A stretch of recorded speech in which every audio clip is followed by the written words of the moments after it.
Yes, welcome to another episode of the Inside Out Podcast. I'm your host, Linton Felix. Usually I'm joined by my other half, Michael Almond, but he'll be joining us a little bit later on. He's in transit at the moment. But today I'm joined by three good friends. Two of them you've seen on the show before, but let's first start at the top right. My homegirl, Karima Ali. What's up, Karima? Hi. Hi, how you doing? Good. How are you? Thank you for joining us today. Oh, no Also below her is my man, DC the Misfit, representing Detroit, Michigan, and one half of the Super Weapon podcast with my man, Darius the Artist. What's up, DC? What's up, man? I'm doing Back good. again. Let it begin. Let it begin. And as you can see at the bottom there, my homegirl, Tashana Hardy, representing Jamaica by the way of New York City. Yes, Flatbush. Flatbush Avenue. Yo, I got a story to tell you about Flatbush. I'll tell you later on in the show. Say thanks everybody joining our show today. Today is going to be more of a, it's not going to be too structured. It's more of like freewheeling conversation, continuation of what we had last Saturday when we spoke with Atara of the Taroscope podcast, when we spoke about millennials and relationships and dating. And we're kind of continuing the topic with some millennials and some non-millennials. Well, who's a millennial technically? Kareem was the millennial. And I'm a DC old Don't they was consider us millennials? Aren't? Oh no, you're older than me. That's right. Yo, chill with that. I'm in the millennial status. Jamaicans ain't millennials. You just Jamaican. Rude. Oh, Todd, I'm brave. Okay. So today we're going to focus and we're going to delve into, not only relationships, but, motherhood, marriage, and all the things that go with it. Because, we're all here for a conversation and learning and whatnot. So I want to start by posing a question to Karima. First of all, let's find out about you because everybody else knows Tashana and DC. I forgot this is the first time everybody meeting you. Give us a little spiel, a little background on yourself. Okay. I'm not okay. Well, I just turned 28 as of September 20th. Shout out all my Virgos watching. I have a 2-year-old daughter. Her name is Remy. I was born and raised in DC. DC / like PG County, but we're not gonna you PG County. It's not right. You PG It's County. all Mambo stores. You PG County. And I am happily engaged to the love of my life. We've been together for 4 years, engaged for 2 for many reasons. And I am a new founder of God. I got saved 2017. So ever since then, I've been on this journey and I'm almost to the point where I can hear him clearly, if that makes sense. So I'm new to it. So, it's definitely been an eye opener. It's definitely showed me, even being a mom, it showed me what I was capable of. I mean, even in college, I never knew I was going to be this Karima. So for me to see myself in a different light, I'm like, oh God, like, what did I get into? But I like it. So that's me. Oh, that's great to hear. That's great to hear. Okay, so now going into that, seeing that you're newly engaged and a mommy of 2 years, and Tashana, you as well. You have how old is your son? He is a year old, but for those, like I said, for those people who count months, he's 16 months. No, he's a year old. No, he a year old. He a year old. I say a year old, and then I go to the doctor, and they be like, "Well, he's technically about no." I don't give a no, bruh. Like they disco. he's stupid. So let's delve into this. So as seeing that you guys are new moms, for the most part, you're new moms. What was something that you didn't know about motherhood that once you had your child, either Remy, I forgot, Tashana, what's your son's name? Gray. Gray? That's right. I forgot. Yeah, Gray. That's Remy and Gray. pretty. You know what I'm saying? Y'all just trying to make sure your kids can get jobs. But what's something that you learned about motherhood once your child was rested on your chest and you took him or her home? What was something that you learned by just having a child? Something that even though you have mothers and aunts and other friends who've had kids, that you yourself didn't know? We can start with you, Kareem. I mean, it's a plethora of things.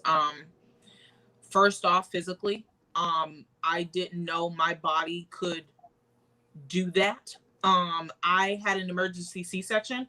My daughter and I, we were just not on the same page as far as birth plan, but I had an emergency C-section, and the way my body recovered was absolutely amazing to me.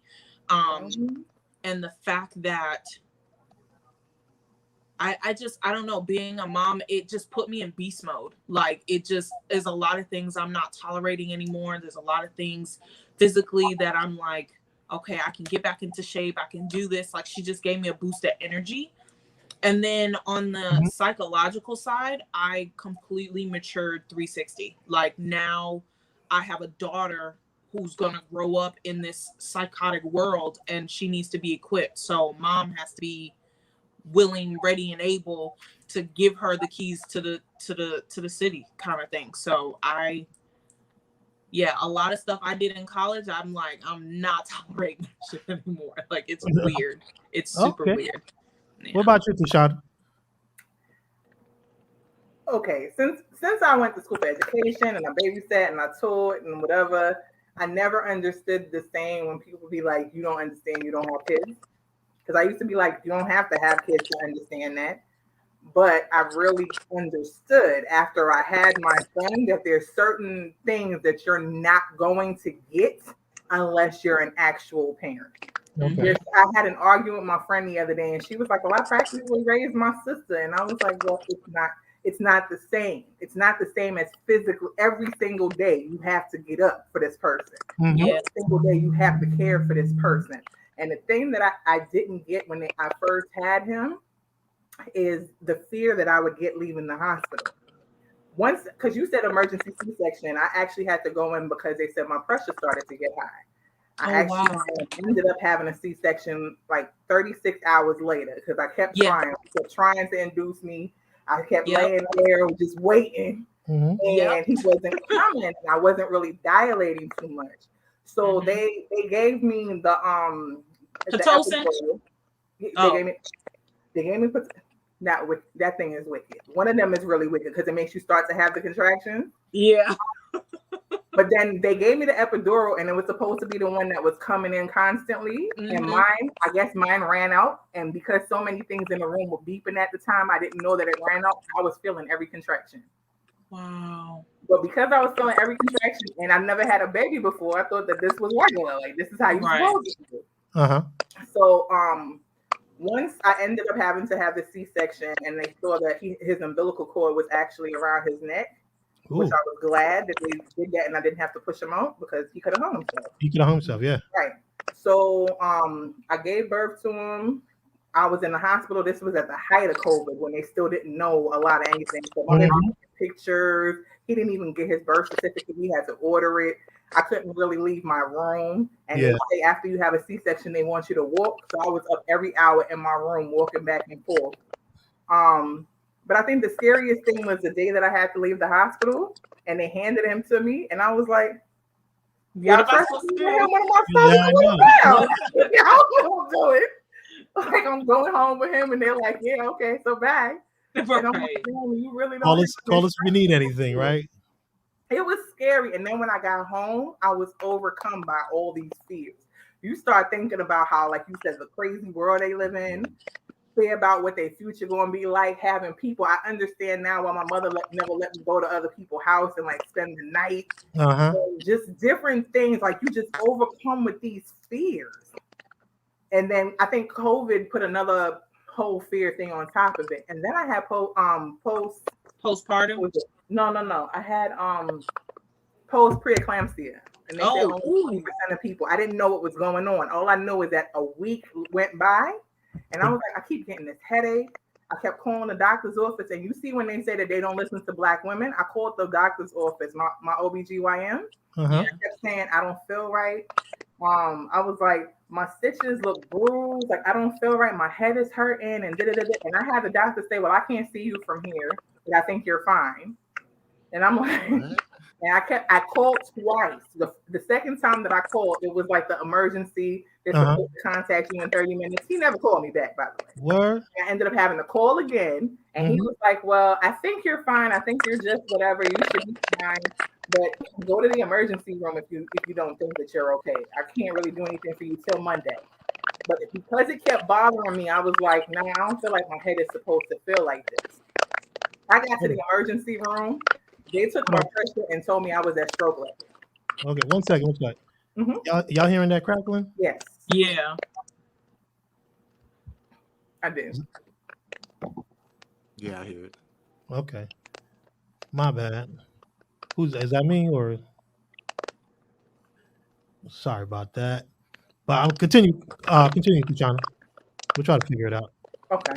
But no, I got to the hospital. They told me I was at stroke level, and they had to admit me and put me on medication. I was in the hospital for a couple of days, and they told me that I was literally like, they were so glad that I came in. That happens to a lot of people because you really you trust a doctor to give you the advice of what you're supposed to do. If I call you and tell you I don't feel right, and they just play it off.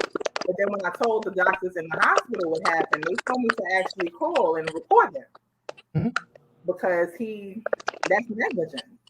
Yeah, and I know that's a scary part because I remember when my wife was pregnant and with our first, my son Micah, like I was panicked like on my own.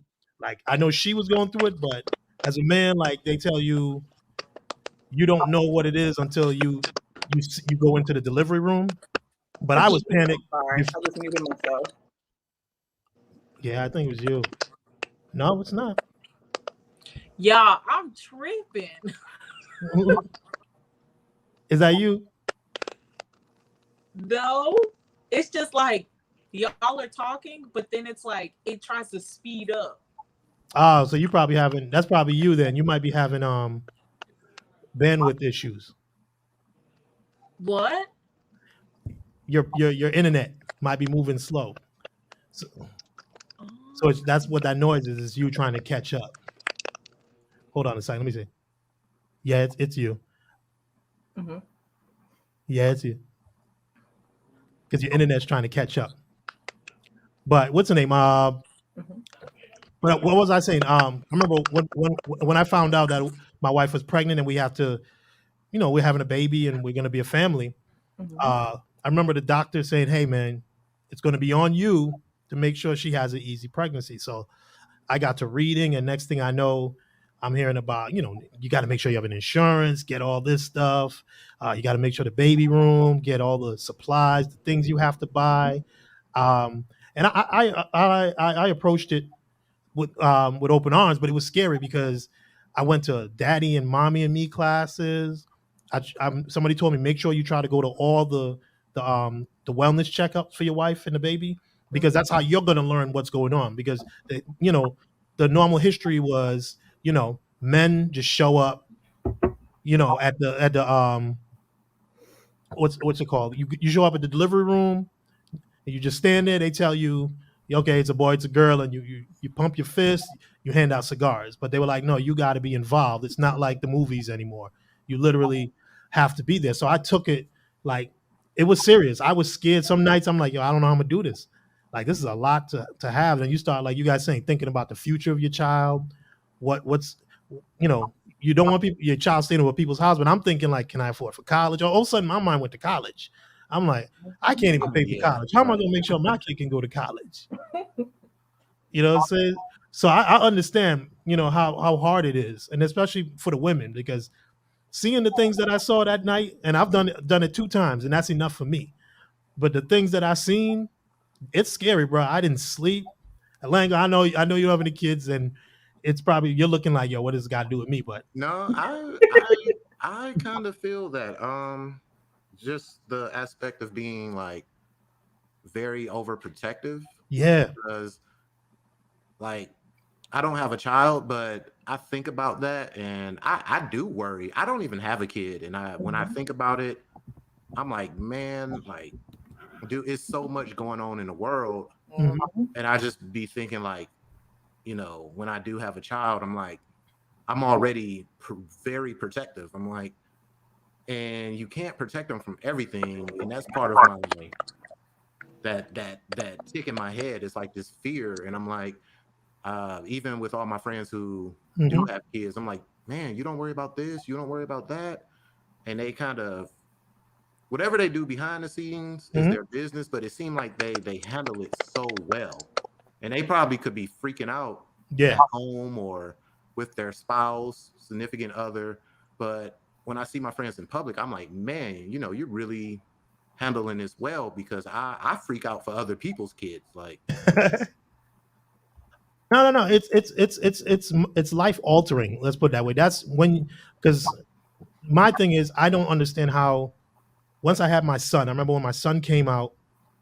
I just remember to this day. He came out, he looked at me, he looked like this, and he just started crying.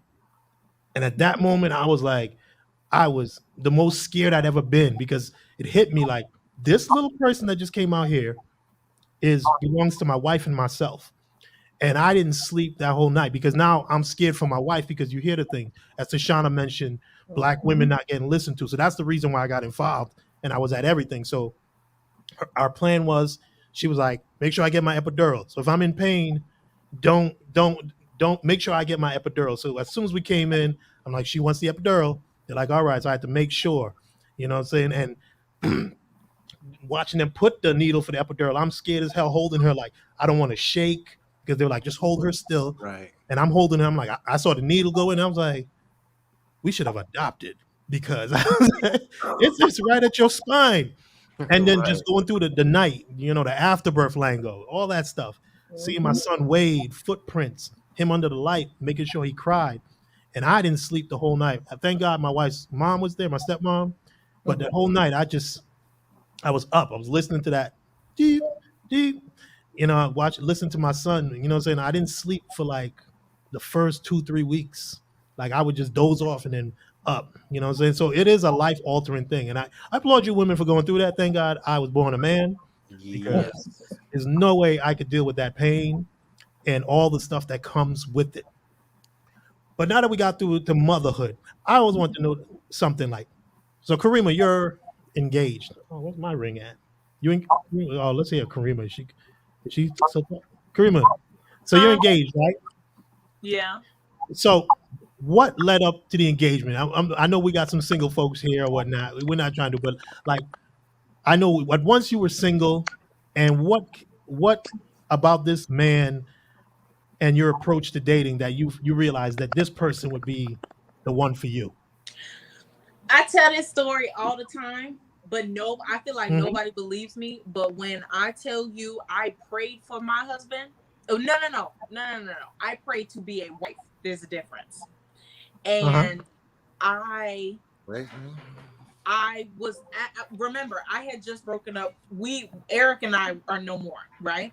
So I had to mourn. Okay, that. just recap for the world that Eric was. I'm taking notes. Eric was my 10-year boyfriend who woke up one morning and said he did not love me, and end the discussion. Right? Okay. So before we go any further, yeah. Ooh, said it. You and me. Before you go, you can't say that and then say, let's go to. I understand. We're gonna get to love. We're gonna get to love.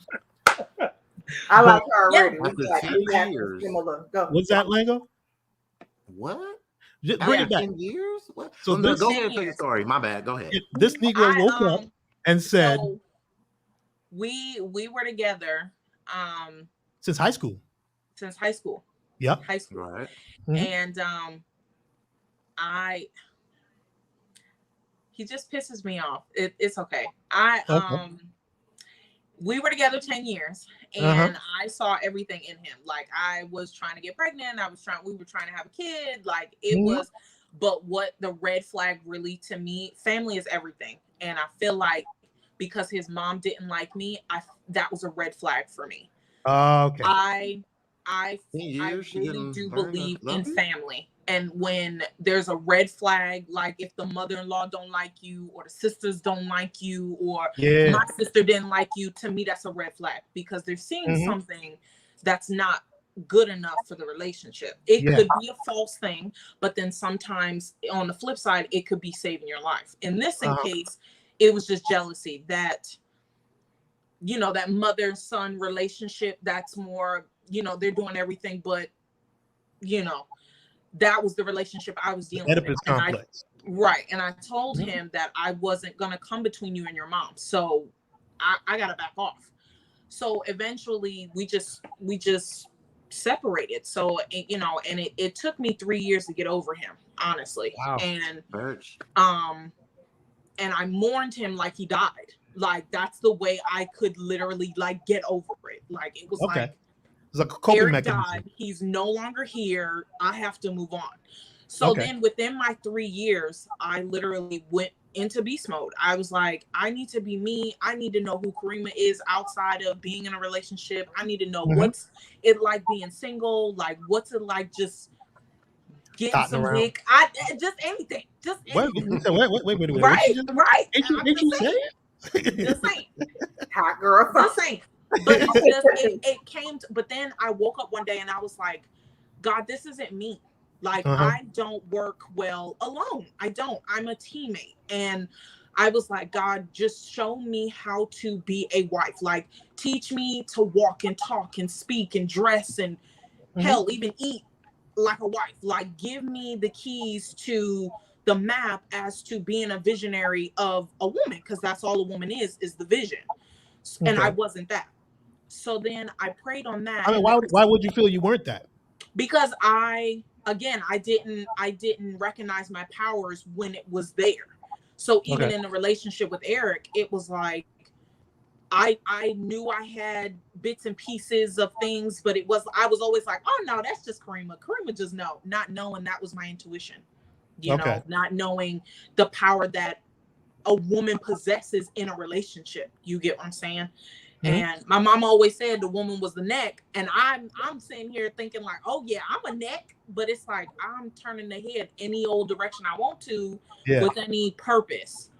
So I went through 3 years, and then hot girl summers. We learned that last episode. You got 3 hot girl summers in. Okay. And anyways, I was at work, and before I went to work that night, I prayed and I said, God, I said, God, I'm ready.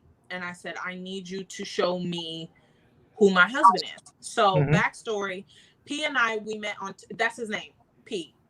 He's African, so I'm not going to say the full name, but his name is P. You can't say it. That's why. I'm just kidding. No, I can't.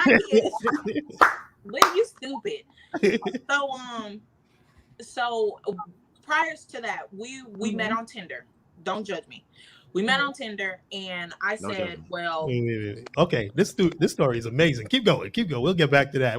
Tashana, put a note on that. Hey, I be on Tinder, man. No judgment. We'll get back to that. We'll get back to that. Tinder, and I was a month from doing Bronner Brothers fashion show. Yeah. So they gave me an invite to do a fashion show. And for those who don't know, I am a fashion designer. I went to the Art Institute to major in fashion design. Anyway, so I was doing a fashion show, and I had told Pete was like, hey, you know, I'm really interested in you. Let's do a date, this and a third. I said, well, right now I am in a month-long fashion show, and I need to stay focused. I said, but if you can wait after February, I will be free to do whatever. Like, I'll have all the time in the world to talk to you, to date, whatever. Literally March 5th, he texted me and was like, hey, are you free? And I'm like, yeah. And I'm like, who the hell is this? But then I looked at the messages and I was like, what's up, man? This and the third. So then we finally met. So he took me out on a date. He finally met. Wait, can I interrupt real quick? Can I interrupt real quick? So go ahead, DC. Before y'all met up for this date, y'all had a talking period, right? Yes. Carry on. Okay. Because that's something that we discussed in the last episode, communication before you went on a date. We'll get into that. Continue. Yeah. Because I needed to know intentions. Again, I have a plan that I need to stay focused on. So I need to dating with purpose. Yes. Right. So can the congregation say amen? Amen. So then I was at work, and he pops up on me. It's his day off. at this point, we've had our date. I like him. You know, we're talking now. It's getting a little serious. And he pops up on my date. He pops up at my job, and he's like, "Hey, you know, is Kareem around?" And so she was like, "Yeah, she's in the back room. Give me a minute. She'll come back out." I come back out, and I'm like, "What the hell is he doing here?" So then, in the back of my head, I hear, "Stick with it." That's all I hear. Okay. I hear "stick with it," and I'm like, in the back of my mind, I'm like, "What the hell am I sticking to?" So then he comes out of his mouth. Like, he gives me a food. First of all, he gave me lunch. That's what it was. And I was like, "Oh, Chick-fil-A. Okay." Well, yeah, that's the way to your heart. I remember. Oh, yeah, I remember. Way to a woman's heart is through her stomach. Okay, we see that. And your week is Chick-fil-A. I remember. Yeah. So I said, "What's this for?" He said, "Well, my wife has to eat." Bars. And I said, "Huh?" And he was like, "Yeah, my wife has to eat." And it wasn't a creepy, like, okay. It was more like, stick with it. Okay. Like, okay. So then we literally go on, it was like 6 months. And then it was like 6 months hard. Like, I mean, it just moved so fast. We moved in together. We established like credit together. Just hard. Next thing you know, I'm pregnant. So then I said, "Babe," I said, "I'm pregnant." Like, and actually he told me that's a whole different story. That we're not gonna do that. So then I said, we can't do that story? Huh? We can't do that story? Yeah, we can, but it's weird how he did it. But we're gonna find out. We're gonna talk the weirdness after. Continue. Okay. So then I told him, I said, "Hey babe, we're pregnant. What's going on?" And he was like, he says that, "Don't worry about it. It's just the way it's supposed to go right now." So I said, "Okay." We have our baby, and it's almost like we restarted our love because we fell in love even harder. It was so weird. And then next thing you know, my birthday came around because I had Remy in August, and then September was my birthday, and we got engaged. Wow! And it was like instant. Like, I had literally dated this man 6 months. We had our baby, and then we're talking about marriage, you know, and I went all with it. And it was weird when my mom was like, "I support it." Because my mom is big on like scammers. Like, she could read them. You get what I'm saying? But the way my mom, she was like, "I like him. He's for a purpose. Like, I approve." And when mommy says approve, you know, that's better than drive time. You get what I'm saying? So it was like, it just, I've been in blissfulness ever since then. And then it was like after my baby, I hit a rock because I had postpartum for like 6 months. It was bad. Yeah, I know. I know. And my fiance, he was like, "Well, listen, you know, we can set that stuff back. Like, in my eyes, we are already married. We just doing this for papers and taxes. Like, we together." But he was just like, "But keep in mind, like, I want to do this right, and we need to get over any humps and obstacles that are in the way for us to do it. Like, I want to be married. Like, I don't want to be playing house." And all of this is coming out of his mouth, and I'm like, what? That's weird. It's like, scary. It's almost scary, right?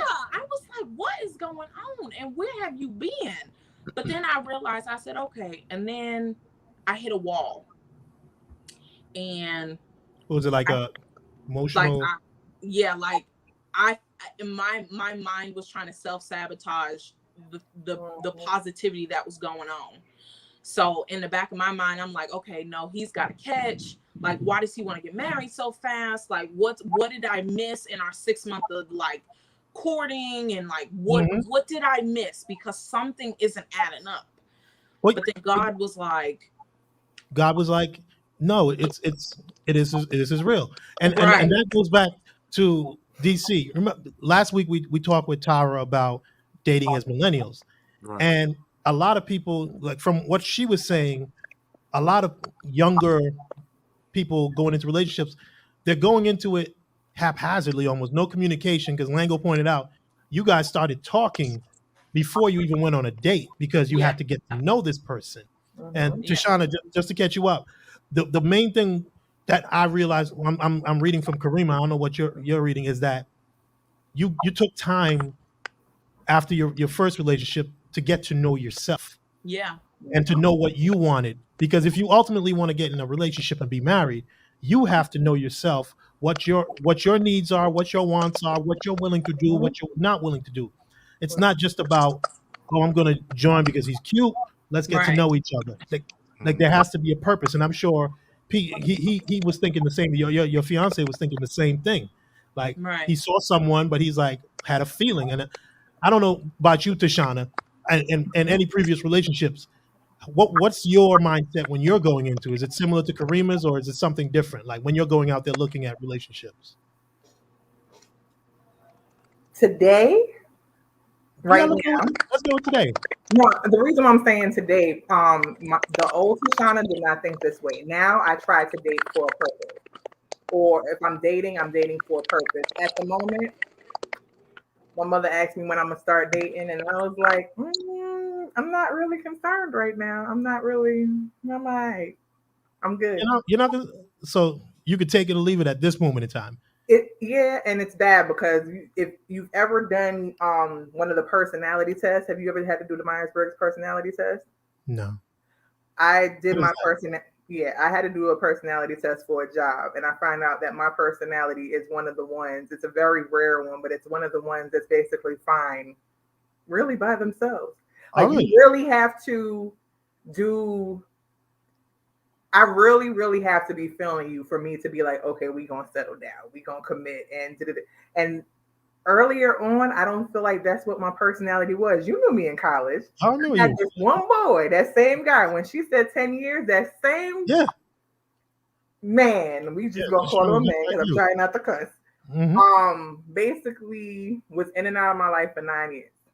When I talk about 9 years of him leaving me at the airport in Raleigh, one of my best friends is here. She said, leaving me at the airport in Raleigh. And it's crazy because the night before I had a dream that I got left at the airport. Never been up to T. Transferred to North Carolina A&T. Oh yeah, I dream things. But North Carolina A&T. Did you dream about he went to Morehouse? Remember, he had gone to Morehouse. Same boy. And I had a dream he wanted me to come out there one weekend when XFair was popping. We could fly for $59. Yep. And I flew out there, and he left me at the airport. I had to get in touch with somebody that I knew from high school that was living there and stay with her for days before I could go back home because I had a bus ticket back home. So what was his excuse? Telling me that his phone broke. I was like, real convenient. Your phone broke the day that I was supposed to come out there.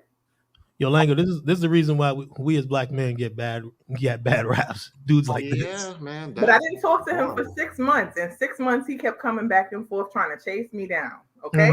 Because I wouldn't talk to him. Because I was like, what do you even want with me? For 6 months he tried to chase me down. And this is after the boy done had a baby, then tried to hide the baby beforehand. When we were going to Clark, I found out he had a baby. I found out that I had been helping his daughter's mother going to Morris Brown, and she and I had classes together. I was like, when I lived in the towers, I was with her and her she lived in the towers with us, and she had a whole boyfriend. So when she got pregnant, she was telling everybody it was for the boyfriend.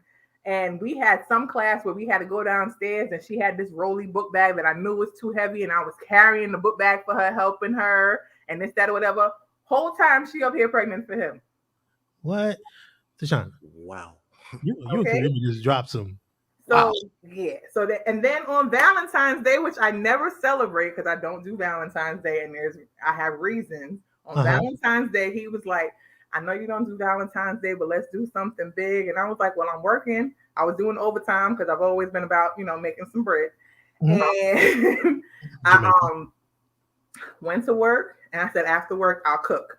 Came home, he liked my, I used to make, fettuccine Alfredo. I'm talking about making it from scratch, getting the heavy cream, roasting the garlic so I could put that together, and making the sauce from scratch, getting the shrimp, the broccoli and everything to put in there. Made a cheesecake from scratch, got some wine, and I'm cooking. And hours are starting to go by, and now I'm calling him, and I can't get him. And I'm calling him and I can't get him. I literally was crying over the food and was like, forget this. I'm going to just bring it to his house. And this is when he lived in some apartments that was behind Heritage, like back. Yeah, I knew the apartments back there. Yeah. So brought the stuff over there. His roommate answered the door and was like, he not here. And I was like, I figured. So I gave him, like, I bought gifts, I bought cologne, I bought like all this stuff.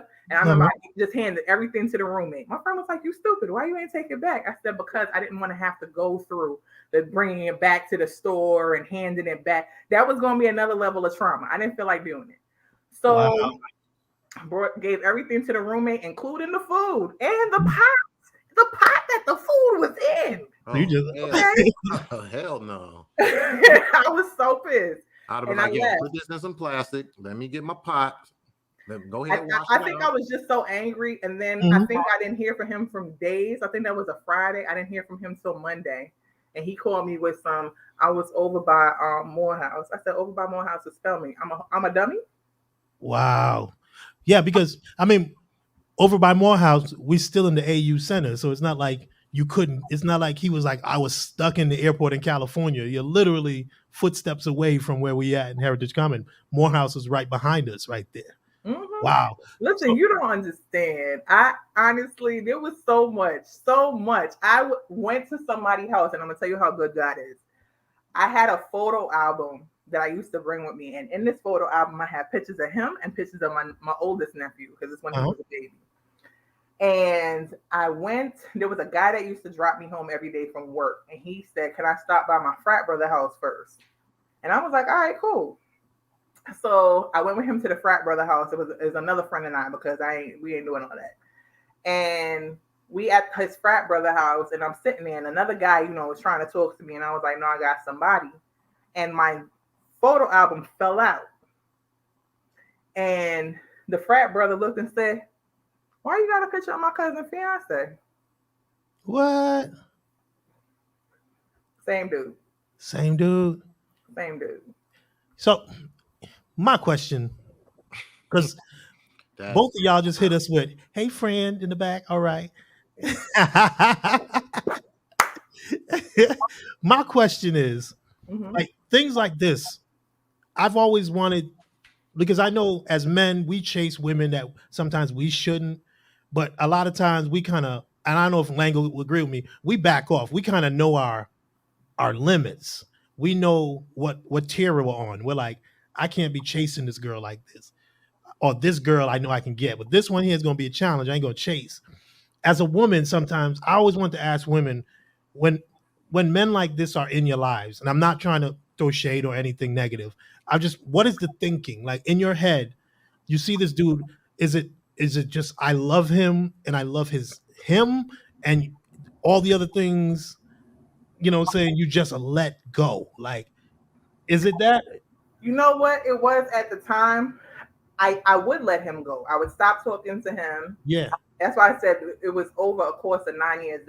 The straw that broke the camel's back was he was supposed to be coming to see me. And again, how God worked.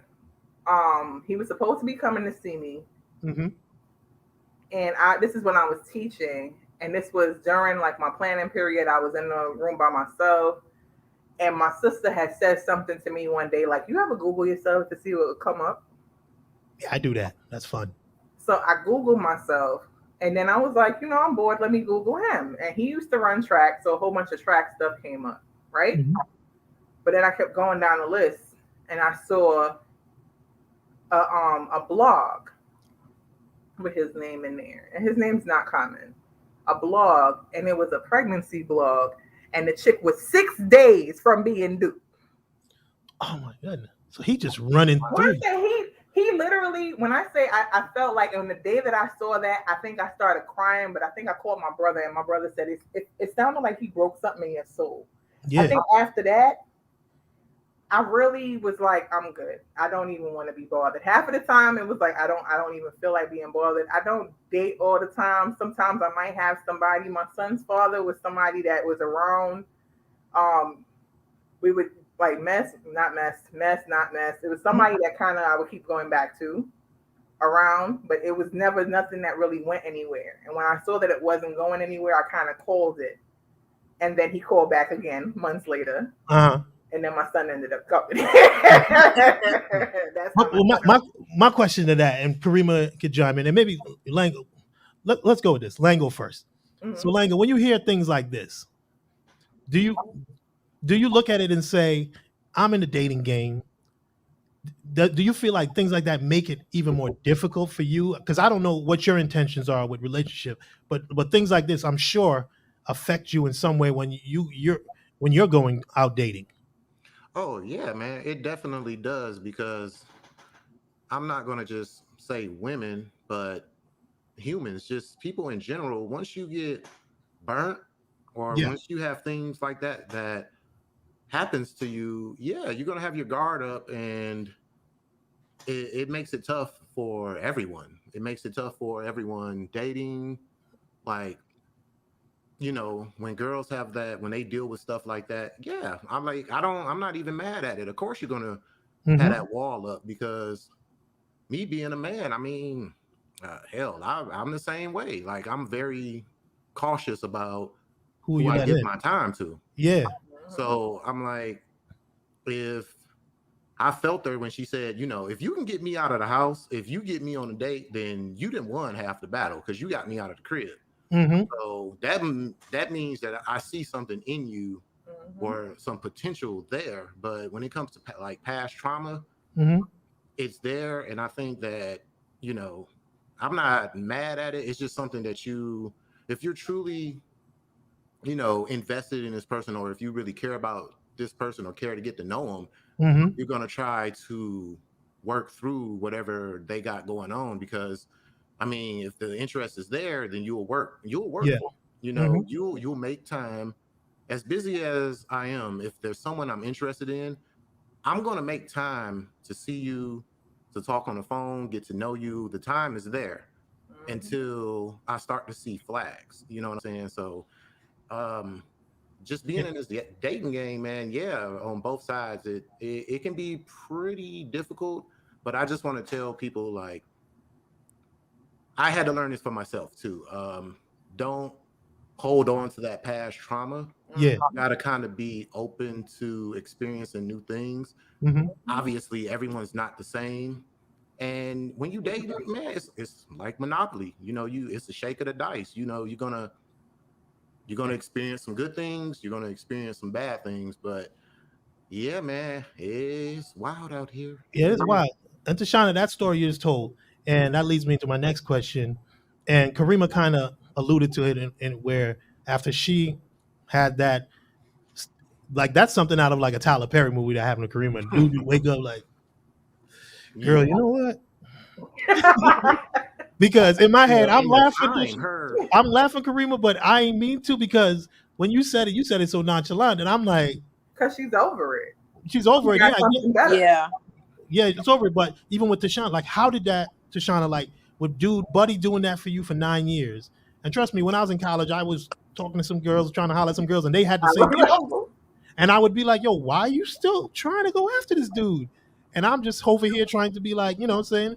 I'm trying to take you out. You trying to give me advice on this dude. Yeah, and I read college, like, you was looking at me like, this dude is trash. Like, right. And I remember. But after you go through that, how does that change your outlook? Like, whoa. Just kidding. How, like, like, I know you saying, Tashana, that your Kareem was over here getting an earthquake. An earthquake over here. When I tell you, y'all, I'm in the clouds. Come on. Yeah, okay, you're in the clouds. But so what's the question? Like, you want me to figure out, you want to know, like, what made me go with Eric? No, well, I know why you went, because you guys had a long-term relationship that was continuous and consistent, right? Yeah. And Tashana, hers was off and on for 9 years.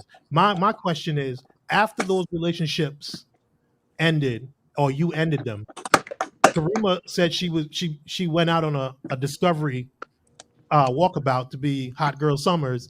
Tashana, how did that change your overall mindset I towards didn't have a relationships? hot girl summer, by the way. 3 of them. My bad. 3 hot girls. No, I didn't have 3. Okay, sure. Initially, it was you do things without failing. Like I really feel like I had at one point somebody was saying that I was just I at one point I was just like, you know what, I don't care. I realized I'm not built to be out there. Like when people just like banging everybody, and that's something I've never really been into. But then I realized I wasn't having relationships at one point. It was just like I like you a little bit and we were sleeping together, and that was doing nothing either. So I would become celibate. But do you think that your overall 9 years of you dealing, I'm sure 9 years of you dealing with someone was that wishy-washy where they played with your heart and your soul, and now you've become callous where you're like, I can take it or leave it.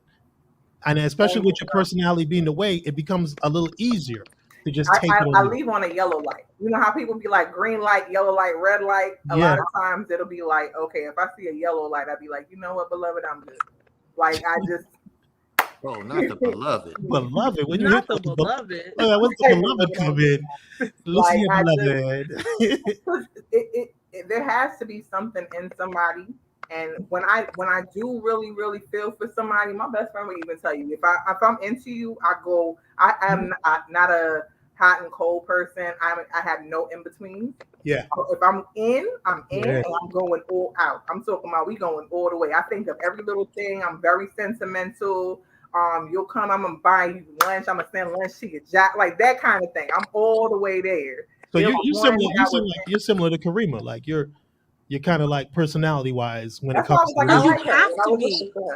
Yeah, you have to be like even with my biggest thing coming out of that relationship, it was just I was not gonna tolerate a non-communicative relationship. I'm not gonna tolerate someone being selfish in a relationship because it's not gonna work.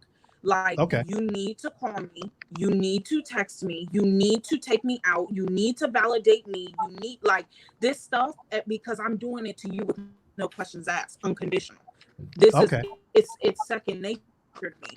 So when I like taking notes. dealing with sorry, my nose ring hole is like weird. Anyways, so when dealing with the whole like with the Eric situation, it was like, no, I'm not going to tolerate it. I'm just not. I'm not. Like, if you don't want to call me, fine, move on. Like, it's a one done deal type of thing. Like, I need to see it consistent from your end without me even saying anything. And that, I think, is the difference between P and Eric. It was like, I would tell certain.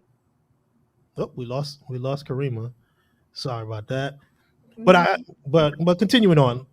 So let's look at it. So Tashana, you've had some issues. Lango, as far as your focus towards dating and relationship, did you have any similar like experiences as a man that may have led maybe to you affecting the way you approach relationships and dating? Yeah, man. I'm just big on. I don't know. I'm just big on saying how you feel. So if it's not working out, like I'm all about like, look, let's not waste each other's time here. Yeah. So it's all, and I mean, this comes with growing older too. I wasn't always at this maturity level, you know what I'm saying? But I think what Karima was saying, I could pretty much agree with. Like we are all grown adults now, so say what you mean. Just like if something's going on that you don't particularly like, I'm expecting you to tell me because I got thick skin too. So you can tell me like, yo, however you want to say it, it's not going to hurt my feelings. So, and it's a double-edged sword because I'll say that to a young lady and I'll blurt out things that may necessarily hurt her feelings because of the way I am. Like I'm kind of, when it comes to what I want, I'm very blunt. Yep. And I could say some stupid things and I don't take it into consideration until after the fact. And I'm like, well, I could have said that a little bit better than what I Mhm. said. And, you know, I think as you get older, you don't really have time for the games. It's all about, you just have to be straight up with what you want. Mhm. And I'm way like, what was it? Last year, like I dated literally all last year, like 3 dates a week. I was just out there. And when she said like Tinder, hey, I ain't knocking That's it. all I'm I coming was back on to. all That's that. what I I'm was coming on back to. Tinder, Bumble. I was out That's there. a full So time job, Lango. I ain't forget about the dating. That's what I was leading into because I know Lango would take this care. yeah, I was out there. Mhm. So, you know, I get it. And I also had a quick question for Karima too, with the because you said you was with your first guy for 10 years. Mhm. So you went from 10 years and then you meet this guy, and then within 6 months, you have achieved so much within that 6 months of being with this guy. Like, did you have any kind of, I know you kind of stated like you had this like a little pullback, like, yo, like, hold on. Did you feel like it was moving too fast Or it at, couldn't be. It at was too six good to be months? true. And I'm gonna And be honest. I'm gonna be honest. I don't think it was fast at all because of where I knew it was coming from. Like Okay. if you're thinking from a spiritual point, like Mhm. dating with purpose is serious. Like I mean, even look at different cultures, like uh um what's it, the Indians from India or the Hebrews, like they don't play when it comes to dating. They don't know what dating is. So it's like if we're not married within 2 to 3 months, something's wrong. You get what I'm Okay. saying? And they're talking like marriage. So it's only like Western culture that really hones in on, oh, we've been dating for 6 years, and oh, we getting, like, you can know somebody within like 8 or 9 months. I mean, look at your best friend relationships. Like me and Yeah. my True. best friend, we literally lived together for like 6 months, and we literally bonded like she could be blood. You get what I'm saying? So now Mhm. it's like, okay, I didn't have to know her for 10, 15 years to know all I needed to know about her, you Okay. know? And the same thing goes in relationships. Like that now, don't get me wrong. On the other hand, it can take 4, 5, 6 years, depending on what the plan is that you both have talked about. Like, And hey, I think we're gonna that's save the up, key thing. right? Mhm. was Yeah. The it key And thing. any kind of, you guys, y'all did like live together, right? Within those 6 months, you yeah, said? yeah, I moved And in with so him even 4 months then, just after. living with him, did you feel like was there any like disconnect when, because you know when you move in with somebody, that's like a totally different ball Yeah, game. it's different. So Mhm. when you moved in with him, did you feel like that made your connection stronger? Did y'all have a little turmoil because you were getting used to living together? Like, how was that for you? Honestly, when we moved in together, it was literally like, here's the thing. P knows his role in life. P knows his role in a relationship. And for a man to not be decisive in life is very, very, very important. And so with that, he knew what he was getting into. He knew what we were doing. He knew that we were getting married. He knows we're going to have kids. Like this, it wasn't playing house to him. So when I moved in, it kind of like solidified it for the both of us. Like, hey, she's here for the long run. I'm Mhm. gonna let her decorate the house the way she wants to. We're gonna maneuver. We're gonna do whatever because this is what I've accepted.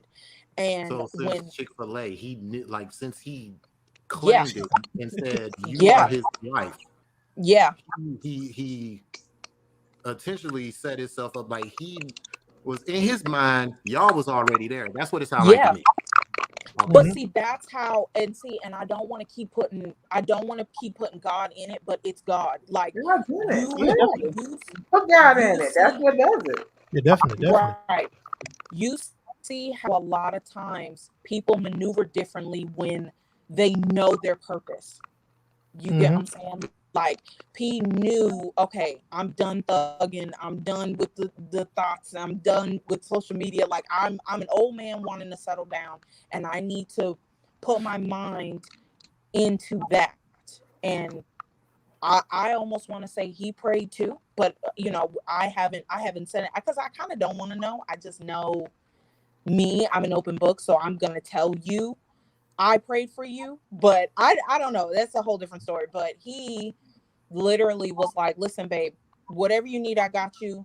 I know my role in life. I know you know your role in life. We're gonna do this and we're gonna do it right. And it wasn't like we were playing house. Like, because you know how some niggas be, oh excuse me, some guys be like, oh, you ain't that oh, saved. You ain't that saved, girl. right. Some people, It's okay. some guys It's are gonna okay. be like, It's okay. It said, I love I'm Jesus, sorry, but I'm I sorry. cut a little bit. Yeah. Right.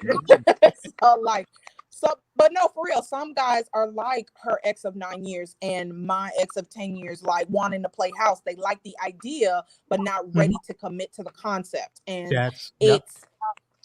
it's just, to me, that's a disgusting way to live, honestly, because you're just wasting time. And if God really sees you wasting time, he gonna snatch it from you. And I don't want to be a part of that mess. So I'm just, I just, men know. And my daddy always used to tell me, 10 seconds in knowing a woman, you'll know if you want to deal with it or not. And you know. So I got something to say that. But Tashana, go ahead. I saw you. No, you know what it is. I'm listening to her, and I'm agreeing with her, because sometimes when God tries to tell you something and you don't listen, you have to learn a lesson. And I think my son's father and I, we were talking, we were messing around, whatever, and I seen it wasn't going anywhere, and it wasn't. Every time I tried to, like you said, communicate something, hey, let's go out, let's do, I need to see that it's more than just us hanging out. And, I need to see that you want to do something with me. We were supposed to go to a wedding, and he was just putting stuff off. And I was just like, I'm going to just go by myself. You're just doing too much, because it was going to Mexico. But I think after that, it was an eye opener. And I was like, I'm good. I'm going to just, that's the luck to you. Have a good life, and kind of like went on. And for months, he tried to talk to me again. And I don't know what it is. I had a homeboy tell me, I don't know what it is sometimes, but you are the type of person, when you end things with people, then they realize they don't find somebody else like you. So they keep coming back and trying to, get back in. And sometimes I will revisit, like, talking to somebody, because it's like, okay, did you grow? Let me see, So, I ended up speaking back to him, but I feel within that time I had prayed about something. And when I kept praying, it was like when God tells you something and tries to take something from you, and tells you, no, leave it alone, leave it alone, leave it alone. And you just be like, let me go see for myself. Yeah. Sometimes you have to learn a hard lesson. Well, I ended up getting pregnant with my son, and this man I've known since I was 19 years old. 19 years old. We've been playing this. 19 years old. And when I tell you, it's like I don't know him. I never knew him a day in life. He turned around and did some things I've never. It's like I don't even know this man. Yeah. And I was shocked, because what you told us. This is not the person that I've known for years. This is not the person, that I cared about and said they cared about me. Like, you are nothing. And I just had to resolve itself, like dissolve. Even while I was pregnant, I had to stop speaking to him, because he was just really toxic and negative. Wow, y'all go through it, bro. Golly. But when I became pregnant, I realized I had to protect my son. Even when I was pregnant, it was like, my baby's not going to be born shaken up. He's not going to be born with people yelling and all of that. My son literally laughs at everything. People kept telling me he's like one of the happiest babies you'll ever meet. I watched a lot of comedies. I laugh. I joke. Yeah. And I realized like, you have to do what's best for them. So with him, I take care of him solely. It's just him and I. That's it. And I've always thought about this, like, whatever you guys have gone through, and myself and Lango, a lot of times we take that trauma with us into just our daily lives. And like Tashana, you said a great thing. Like, you're making sure that your son sees a happy household, regardless if it's just you or if it's you and somebody else. He's going to see happy. And I think as men and women as well, sometimes we might, subconsciously take into consideration the things like how we saw the household going. We we might grow up in that and be like, oh, I'm only comfortable, and you don't realize you're only comfortable in this type of situation. That if it doesn't go the way you're used to it being, that it might not be the right thing. You know what I'm saying? Because I know for me growing up, I had I lived with my mom and my grandma in Trinidad. Then I moved to the U.S. and lived with my dad and my stepmom. But they were together. We were happy. We saw my brother and I, D. We saw what it was like. You know what I'm saying? To be in a relationship, the hard times, the good times, people working together towards a goal, and making sure that the kids were the important, the most important thing in the marriage and the family structure. But I looked at it because I know I've been through, like, I haven't had a hot girl summer. I don't think I ever did. I dated a girl in high school. No thought boy winners. No thought boy winners. You know what I mean? Bad man summer. You know what I'm saying? But what's her name? Like I only had like 2 significant relationships before I met my wife. Like there was high school love, similar to Kareem, like sophomore year of high school till after high school. Then another one 5 years before I left the state and came to Georgia. And I, like you said, Kareem, like sometimes within a certain amount of time if this person is good for you. Like when I came to Atlanta and I came to see you, I saw my wife. Didn't know her. I just saw her walk by, and I was like, she stood out from everybody. Like it wasn't like she stood out, but to me, that was the one. And God moves in mysterious ways. You know what I'm saying? I'm not trying to be a pastor. I was saved. I went under the water years ago, but it might not have taken all the way. But you know what I'm saying? She and I, she and I, we were in the same department. We went to school together in the same department, the same major, and we didn't get off on the right foot. I blame myself for that. But things happen where we were forced. What's that? What'd you say? Well, you said something smart, didn't you? It wasn't my fault. It wasn't my fault. That means I had a professor who was a mentor and a friend of both of us, and I played along with a joke that I didn't know she didn't like. Yeah. And that's so I didn't written though. That's so you though. But I played along. I didn't push the joke. I just thought it was a joke. I played along. Found out she didn't like the joke, and I was like, she hated me. But fast forward a couple months later, there was a project she had to work on, and people were like, she was like, can you work with me? And everybody was like, go ask Linton. So it was like, no matter who she asked, they all said, go ask Linton. So she, begrudgingly came, and we became friends. Like we became friends first. So after that, she got to know, and then I explained, I didn't mean anything by the joke. I was just playing along. I was told to play along. I didn't know. So we mended fences, and we got on with our lives. So I didn't even. Did you make her clam chowder? Is that what it was? Yeah. I eventually made her clam chowder. Yes, I did. That's how I got him. No, I'm just kidding.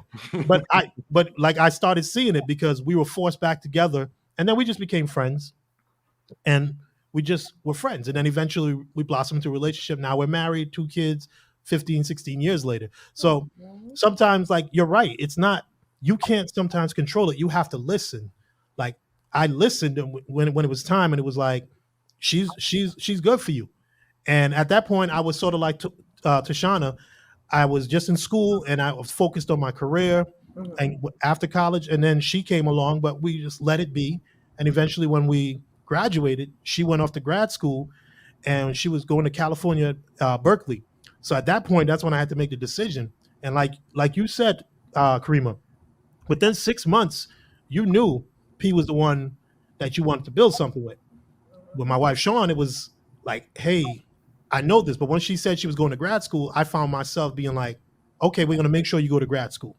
And it's not that, oh, you're going to go there. Even though I'm not going to be there, I'm going with you to grad school. You know what I'm saying? We're going to do this long distance thing, because it's not really long distance, because I know I want to be with you.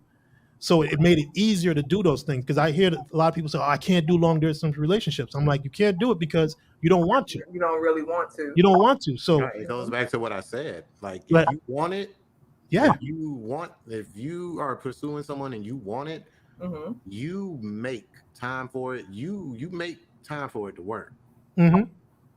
You want to make it work. You really want to make it work. So to you, anything you have to do to make it work, it's not really work. It's like, this is what I have to do to make sure we stay and we understand and we communicate and make sure we have a happy relationship. You know what I'm saying? So like, it's not just it's not just she's fine or whatever. But I wanted to get back into the dating app thing because Karima found love on Tinder. And Talk about it. I wanted to talk about this whole dating in today's world as as Tashana's single, Lango's single, I be Karima's swiping. on her way to being married. But how difficult is it, especially with Corona, that we have Tinders and all the others. My only experience in online dating was like Black Planet. Back in the day. AP, Magenta. Date yourself by. You know what I'm saying? I'm dating myself. I think I still have a Black Planet account out there active. I went to it years ago. I can't get into it. I can't remember my email accounts. You don't need to. But I think it might still be up. But it's like you found love, Karima, in Tinder. What like when you chose Tinder, because the stereotype with Tinder is it's like a smash and grab kind of app. That's plenty of fish, I heard. Well, plenty of fish, Tinder, as long as you y'all bear with me. Bear with me with my connection. This is like pissing me off, but I hear you. I hear you. Okay. So, like when you went into Tinder, like did you do it like, hey, I'm just doing it to date, or did you go in saying, look, I'm looking for love? Like, because I don't know many people. I know a few people who've had success.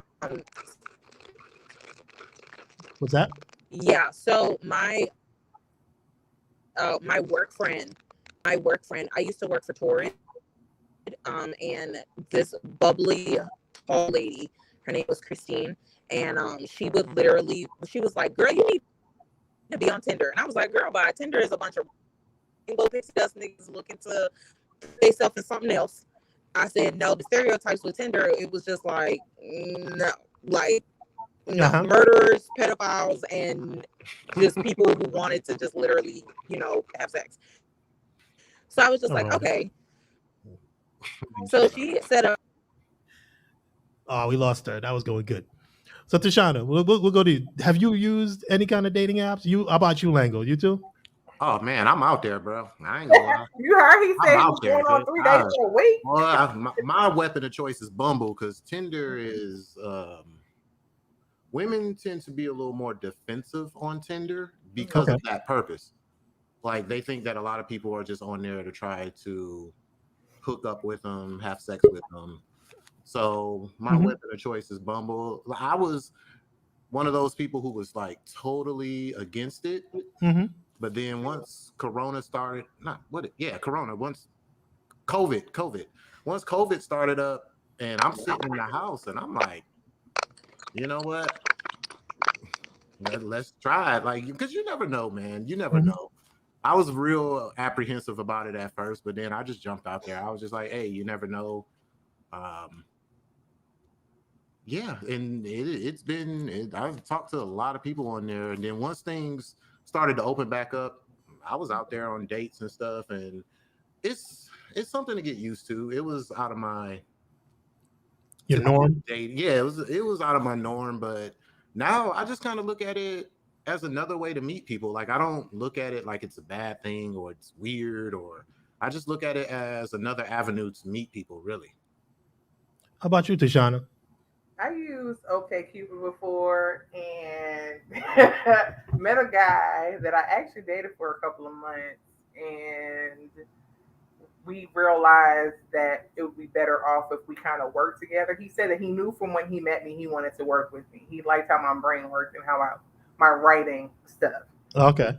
He was a writer as well, but I liked dating him because he showed me what men should do when they're dating you, when they're trying to court you. The opening the doors, the planning the dates, the calling you ahead. So you never had that before?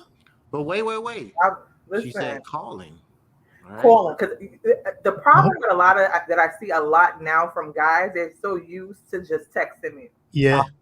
And they live their whole entire life through a text. I'm like, why you can't pick up the phone and call me and let's have a conversation? Yeah. Things can be miscommunicated over a text. Yep. But they want to just text you all day long, and then they don't want to actually plan a date. Like they want to be like, come to the house. I don't want to come to your house. Let's go out somewhere. And let's go do something. Let's just go see if we like each other in public. Like let's do that. Yeah. But guys, it's almost like they want to put little to no effort into things. And I'm very simple. Like you know me, I'm very simple. I'm excited about going to New York next month to go to see the Sistine Chapel exhibit with my sister. I'm a nerd. Like art galleries, bookstores. If somebody took me on a date to a bookstore, you know how happy I would. Like I'm that kind of person. I'm real simple. You sound like my sister-in-law.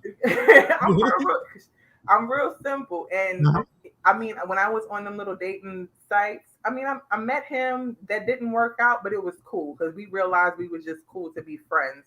Tinder, I realized it's almost like it didn't hold my attention. I was like talking to different people in there. I would talk to them, and then a couple of weeks later, I'd be like, "Oh yeah, I forgot to answer that guy." It's not holding my attention, like the conversations. But I did slide into a DM or two and tell somebody, "Let's go for coffee." I'll take a dude. If it's somebody I'm interested in, there's one guy in particular. I was like, you know what? You should let me take you out on a date. So do you like? So for you, Lango, do you like aggression in women? Like now that Tashana said that, most dudes I know like to be the hunter. Wild aggression. You hear me? Like the more aggressive, the better. Like I love a aggressive young lady. Yes, I do. Like if someone take charge, if they ask me out, and I'm just like, okay, all right, let's do this. But with that being said, I don't have a problem also matching that aggression. Like if I see something that I want, I'll go get it. Okay. Like, and I feel like I'm kind of on the new side of things, but I'm also on the old side of doing things, like the old school way of doing things as well, because I grew up with like my brothers and cousins and all of them, they were quote unquote ladies men. So a lot of stuff that I used to see, I learned from them, like just to. He said 6 Mile. That's what the players dwell. That's what the players dwell in. But yeah, I mean, I had a lot of males in my life who did things the old-fashioned way, so that kind of rubbed off on me. Yeah. So I'm used to being the person who initiates the first moves. Like it's okay for me, but now if a girl or a young lady like me and she makes the first move, I'm like, oh well, damn, okay. You know, it feels good to, you know, it feels good to be wanted, right? Yeah, definitely. And that's the thing, like, because I remember when, you know, like Lango said, there's what we call an old and a new way, and I don't really think there is. It's just how they go about doing it. So like back in the day was always you got to be the one that asked the girl out. Because I remember in high school, homecoming, and you're like, yo, I want to ask homegirl if she want to dance with me at the homecoming, and the whole night you just like, you know what I'm saying? Like, can I dance a little way away from her and she see my moves, and then I try to make her come to me. So, you know, we were told that you have to ask her, but it is nerve-wracking as a young man and even as a grown man, because as men, we're guarded with our emotions. So to go out there and get rejected is always a big fear of ours. Like, you know what I'm saying? Like, I know it was for me. So it was hard. It was hard to, what's the name? It was hard to just go up and ask women stuff. But eventually I got what's the name, confident enough to do it. But I think nowadays we're not far away.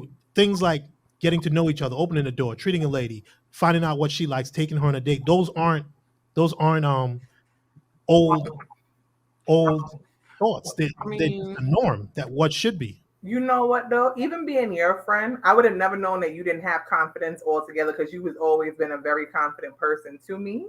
Yeah. But I saw when we were in college, I was like, somebody raised him right, because when we were walking, you'd be like, walk on this side. Like you wouldn't let me walk on the outside. And, you know, because I'm so big, I'm 6 feet tall. So because I'm so big, a lot of the times it's almost like, that's why I feel I ended up being a little bit more aggressive or whatever, because people wasn't coming up to me. They'd be like, you look mean, and I was afraid to approach you, all the time. You know, and they would be scared to come to me.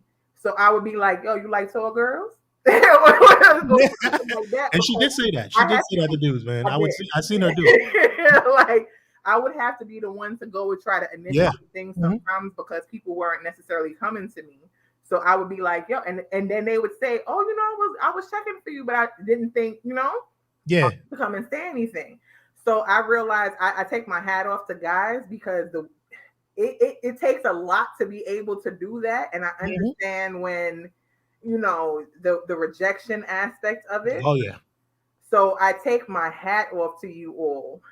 However, I'm also the person to if I don't want to do something or I see it's not going to go anywhere. I had a guy ask me out, and I told him, I'm not going to waste your time. We're not going to go. I'm not going to use. And he got real vexed with me, and I was like, I could let you take me out, wine and dine me, and it's still not going to go anywhere. I'm not interested in you. Wouldn't you want me to tell you up front that I'm not the one? Yeah. Instead of wasting your time. But he got vexed. It's an ego thing. It's an ego thing. He wanted you to feel like privileged, like, oh, yo, shorty, I'm asking you. Yeah. So yeah. You should be happy I'm asking you. So that's go ahead. Like, no, the thing that you said you feel like we're not that far off. I kind of want to disagree with that a little bit. Okay, speak. And I'm gonna throw it on the fellas. I'm gonna put the pressure on them because I feel like a lot of people. I could speak for guys from my side of the field because I feel like a lot of people don't know how to talk to people now. Like, I don't think people really know how to initiate a conversation without being awkward. You're right on that end. You're right on that because, like Tashana and Kareem mentioned about the texting all day. Kareem, what you guys say? You look like you about to jump up and fight. Hold on, let me take you off mute. You're on mute. You got to unmute yourself. Oh yeah. Oh, okay. Yeah, Lego, I'm telling you, ever since this pandemic hit, nobody knows how to talk to nobody. Like, it's no type of gentleman. It's the ladies are just trash. Like, before we had this issue before the pandemic. Yeah, that's true too. But now the pandemic then gave everybody a way to take off their mask. Like, they're like, oh, we gonna die, so it might as well just fuck it. I'm just gonna talk to you how I want to talk to you. And I just be sitting here looking like I will bust you in your mouth. Like, for real. Like, I just don't understand. That's the Kareem I know, baby. Let's go. It's job. Huh? Hey, I said that's the Kareem I know. Let's go. Yeah, that's the Kareem I know right there. Yeah, I like that energy. Let's go. She said these hands. Yeah. We're gonna catch these prayer hands. Oh yeah, everybody gonna catch the prayer hands. Oh yeah. I just Lango, you just hit the nail on the coffin because I thought I was the only one going crazy. Like, there are people out here, like, people used to do things, like, people used to be mad and mean in the dark. Now they just don't care. Like, racism, genders, what's it called? All that type of stuff. They just don't care. People are just disrespectful, period. And it's like, chivalry on both sides is completely gone. And I'm just like, I'm over it. I'm so over it. So yeah, that thing is, I feel like I'm like DC when you say that you're very straightforward. I can be very straightforward, I think that sometimes people mistake that as being curt or rude. They think of it because that's what it is. Because a lot of people, they're used to getting things sugar coated, so to speak. So when you're straightforward and say, hey, this ain't gonna work, I'm really not looking for anyone in particular, and you're definitely not it. It's some people, they can't accept that. It's not even rejection. It's just, I'm not rejecting you. I'm just letting you know, I'm not interested. And that's another part of the game because you got to know how to take rejection. Like, a lot of people, I mean, let's be real, women out here, they honestly be scared to say no. We had this conversation off mic, me, Linton, and Micah. Like, there's a reason for that. If you approach a girl and she tell you she's not interested, you got dudes spazzing out and killing her. Yeah. It's like, when I was in Chicago a couple weeks ago, this girl told me that she was with her friend. This guy approached them, tried to talk to him, and when he said something to her, she was like, I'm married, but if I wasn't, I would, I'd gladly, give you my number. Yeah. Her friend, like, basically said something real slick to him, and he turned around and stabbed her. What? So, and another set of girls, 5 of them in the car, got shot up when this guy came over there and tried to talk to them, and they wasn't trying to talk to him. So women are being nice be a nun. For self-preservation. That's in any situation. There's a lot of times where women will be out on a date and they'll be uncomfortable, And we will laugh, we will whatever for self-preservation because they don't know how you're going to get out of it if somebody's going to try to hurt you. Yeah. It's weird.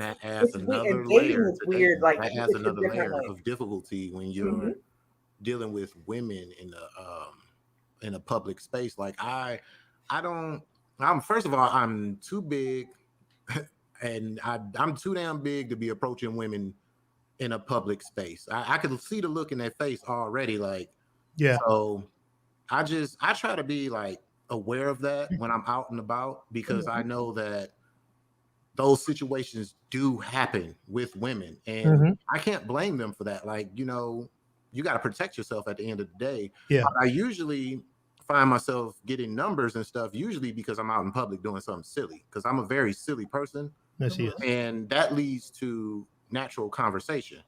And usually natural conversations will lead to me getting a phone number from a young lady. Well, because they actually get to know you. They actually get to see your real personality because you're basically with your guard down. You're just being you. Yeah. And that's why I think approaching that person like, hey, because now they like, okay.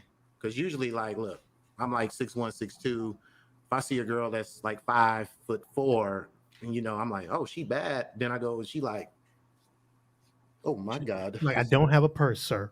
Right. So it's crazy, man. You got to keep those things in mind when you're out and about. And I encourage fellas. I'm laughing. Learn how to talk. I'm so big. Learn how to talk to women. It's not that hard. I promise you. It's not hard at all. It's just the culture today. It's more about quantity. And I think even, let's be honest, where we live at, where we all stay, it's in the state of Georgia, but we're in the Atlanta metro area. And Tashana can attest to this. We went to CAU in 2000, 2003, 2004. When did you graduate?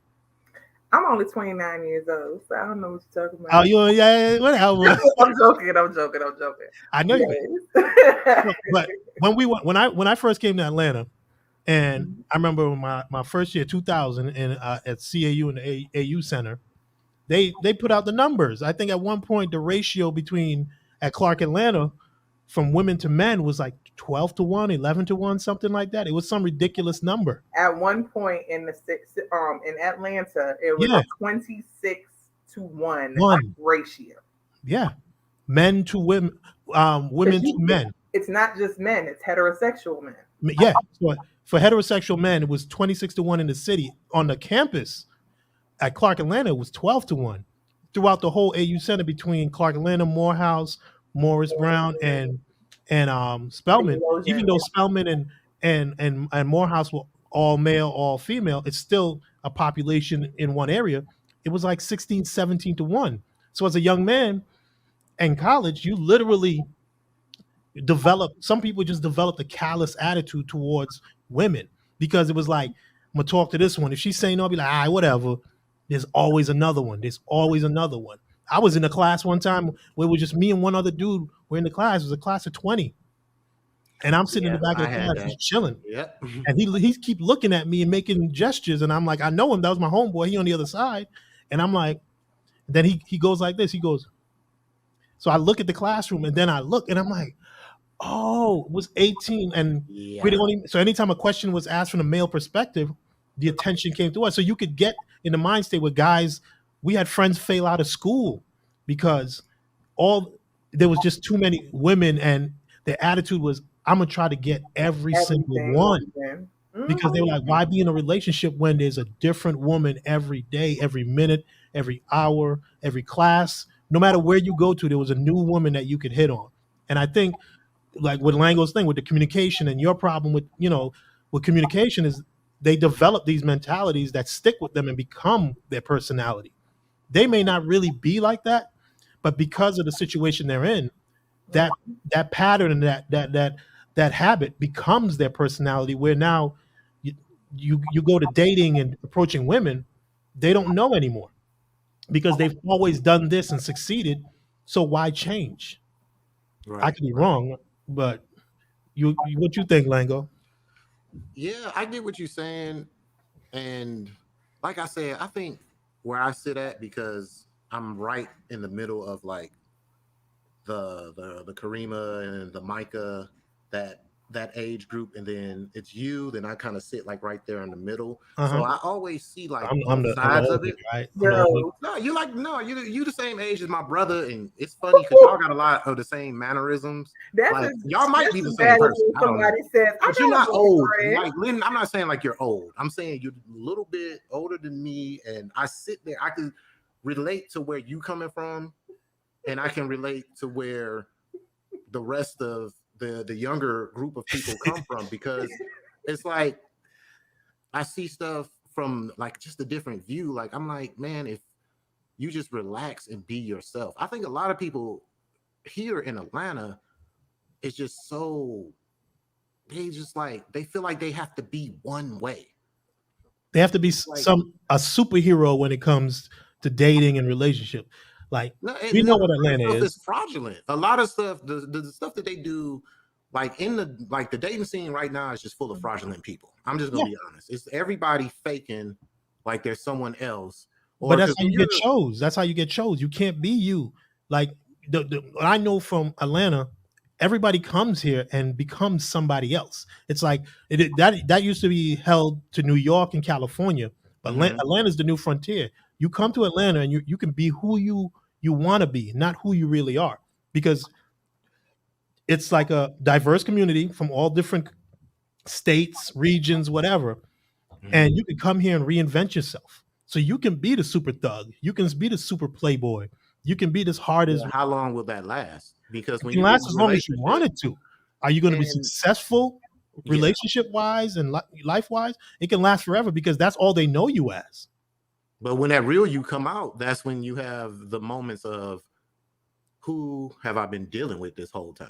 You know Right. what I'm saying? And it all depends on the individual, like their security level. Like, what do they really want out of dating or relationship? Do they really want a relationship, or are they enamored with the whole super player thing where I can just be with different women? Because even to this day, I don't know. I think the ratio in the city is still up there in the double digits.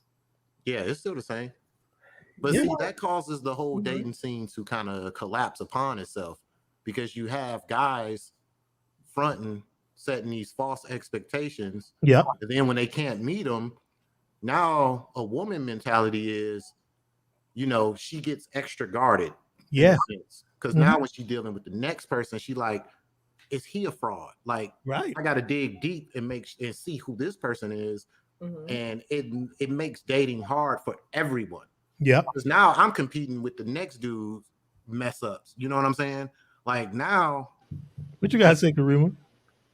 oh, she got something. I feel you on that, Lego, but I've learned to take what's the word I'm looking for? I've learned to take accountability Yeah. on women, period, because Yep. women, it's not always the guy. Take Like notes. it sometimes Sometimes it for it's real, you.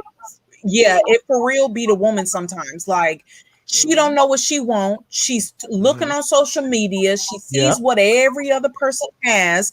So now she's like, okay, I gotta dress this way, I gotta walk this way, I gotta talk this way, so I can get that type of person. So when that man actually is who he is, and she's not cultured enough to take on trips or eat at fine dineries, and so now she's sitting there like, oh well, damn, I didn't know I had to work so hard to be somebody I'm not. Now Yeah. he's looking at it like, okay, well, all black girls are like that, or all women are like that, or I'm gonna date a little younger because then at least I know, that's who she's trying to be. So sometimes it's the woman, and I feel like nowadays, even with me being a millennial, it's the Gen X. It's the X generation that is like the women just don't care about nothing. Like I've never seen so much selfishness and like hatred amongst women in my life. And it's like for me, it's nothing. Like she said she was 6 feet tall. I'm trying to see her in something, like slaying from the runway. Okay. Cause I love anything about the awkwardness of a woman. Like you never hear a woman being 6 feet tall. Like, and she owns that. You get what I'm saying?